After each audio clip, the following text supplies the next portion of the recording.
ভারতের প্রথম planned city কোনটা? বলতে পারেন ভারতের প্রথম পরিকল্পিত শহর বা প্ল্যান্ড সিটি কোনটা? আসুন সেই বিষয়ে আপনাদেরকে বলি। শহরটার নাম হচ্ছে চণ্ডীগড়। এই চণ্ডীগড়কেই বলা হয় ভারতের প্রথম প্ল্যান্ড সিটি বা পরিকল্পিত শহর। ব্রিটিশদের দ্বারা পাঞ্জাব বিভক্ত হবার পর র্যাডক্লিফ লাইন লাহোরকে পশ্চিম পাঞ্জাব, যেটা বর্তমানে পাকিস্তানে পড়ছে, এবং ভারতের পাঞ্জাব রাজ্য দুটো আলাদা হয়।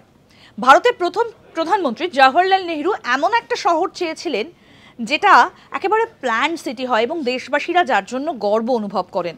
এভাবেই নেহেরুর স্বপ্নের শহর চণ্ডীগড়ের জন্ম হয়েছিল। এটি 1953 সালের অক্টোবরে তৎকালীন রাষ্ট্রপতি রাজেন্দ্র প্রসাদ দ্বারা এর উদ্বোধন করা হয়েছিল এবং ক্যাপিটাল কমপ্লেক্সের কাছে 400 একর পার্কটা তার নামেই এখনো পর্যন্ত রয়েছে। আর এই চণ্ডীগড়ই হচ্ছে সেই শহর যেটা একেবারে প্ল্যান্ড সিটি বা পরিকল্পিত শহর হিসেবে পরিচিত। এরকম আরও অনেক অজানা আপডেট পেতে দেখতে থাকুন আজ তাক বাংলার ইউটিউব চ্যানেল, সাবস্ক্রাইব করুন।